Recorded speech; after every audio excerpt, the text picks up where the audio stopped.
I do think that mentors are very important. They open your eyes with respect to certain things. They reduce the level of anxiety with respect to others. They recommend who to connect with. They, I think that mentors are really key in terms of professional development. They introduce you to certain people. So they give you feedback, the one that you need and that we all need to develop, which is constructive feedback, right? We need to hear what we're doing well, but we also need to hear what we need to change. Civil lawyers might be good at a particular aspect of the arbitration proceedings, or common law lawyers may be good at another aspect like cross-examination in international arbitrations. Mm-hmm. But I did come across civil law lawyers who were excellent in cross-examining witnesses. So mm-hmm. everything actually goes down to experience. There are a number of things that go into crafting an effective memorial, to crafting effective and being an effective oral advocate. What I think a lot of it boils down to is after you have mastered the facts, after you have done all of the legal research, and you have, sort of ascertained and developed the strongest legal foundation with the most compelling authorities for your case, never forget that the arbitrators are human beings too, and mm-hmm. human beings think in terms of stories. So the most effective advocacy is often, can you tell a compelling story? If you are the respondent, the claimant has set out its story of all of the violations or breaches that you have committed and the basis on which it can recover. Your job as respondent is not just to sort of poke holes and respond to each one of those arguments. It is to craft a compelling counter narrative, a different explanation of what happened and why the claimant shouldn't recover, or why, in some cases, why you should recover. It's that core job of the advocate to be the storyteller that I think, and I have seen, sort of distinguishes good advocates from really good, sometimes great advocates. The main piece of advice would be to avoid perfectionism. It's been said that perfectionism is the enemy of good. Sheryl Sandberg went one step further and just said perfection is the enemy, full stop. I think that a lot of high achievers, particularly women, but I think it applies to both women and men, hold themselves up to standards of perfection in both their personal and professional lives. And I just think that often if you're in that cycle, it creates a lot of fear of failure, so that you actually prevent yourself from trying really difficult things, putting yourself forward for challenges, getting out of your comfort zone. I think that real growth comes from tackling very hard challenges. And so I think that a cycle of perfectionism can really prevent that kind of growth.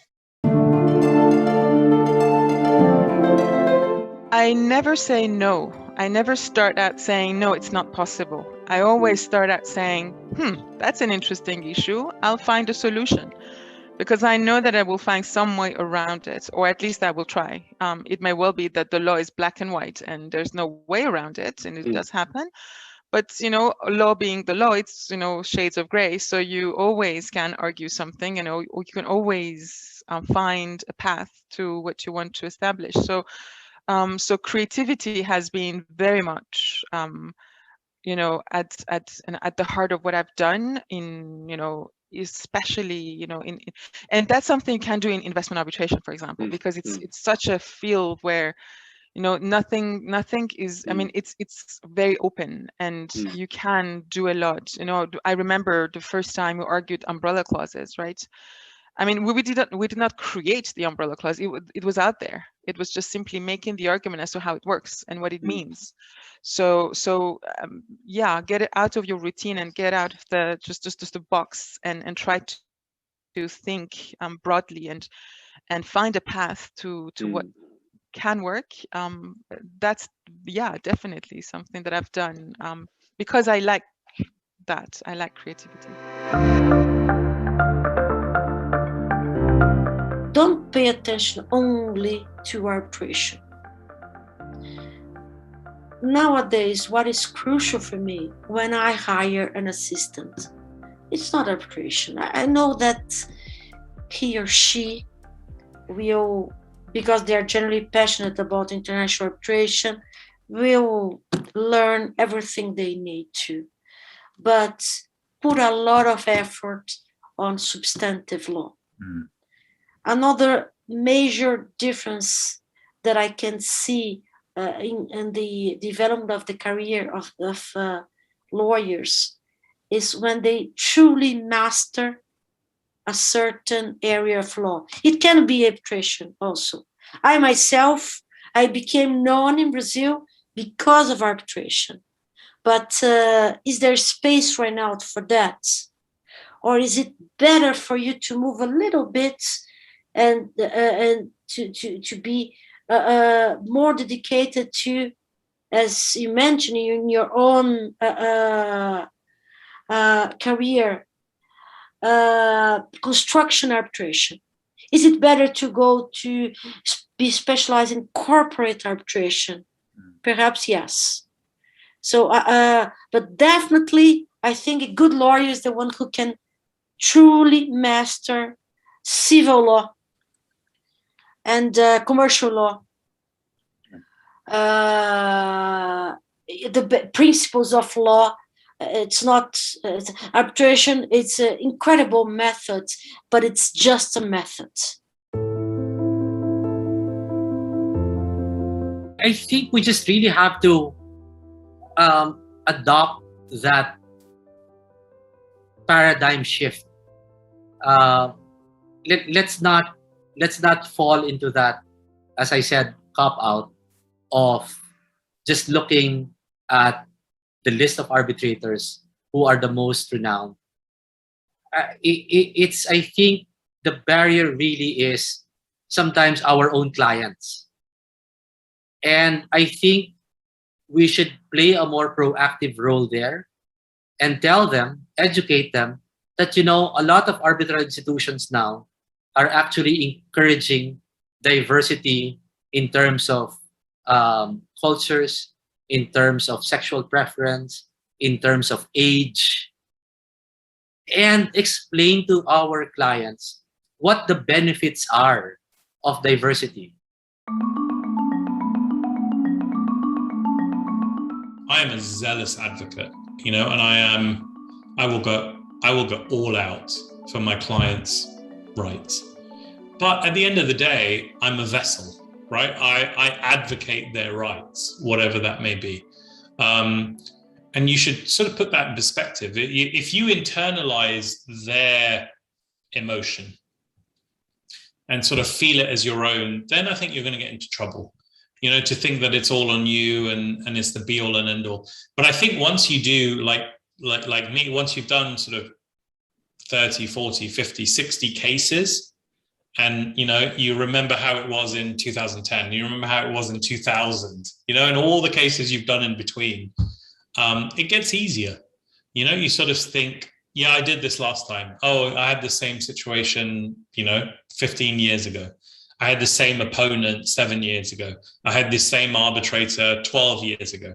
You start sort of seeing patterns and you start being able to sort of compare how you were then and your ability to cope with particular situations. So I think it gets easier over time. I think as a junior, it's easier to get overwhelmed with simply the amount of work.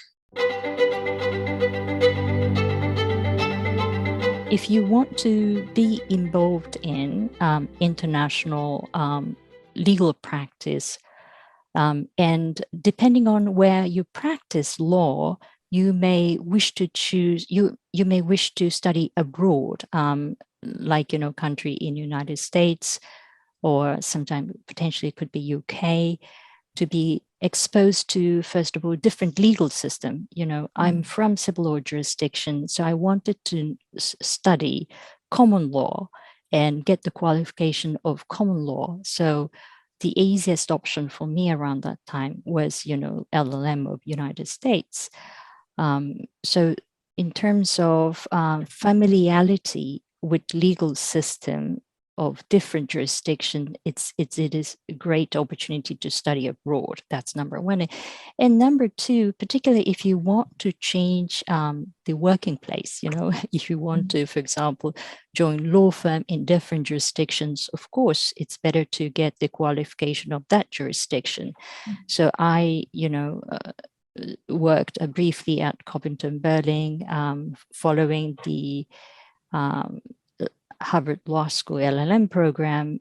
That was possible partly because, you know, I, you know, got the LLM at Harvard and also, you know, took the bar in the United States. And also thirdly, as I already mentioned, if you want to make friends outside your country, the best way to do that is join that kind of program overseas, which attract so many students around the globe.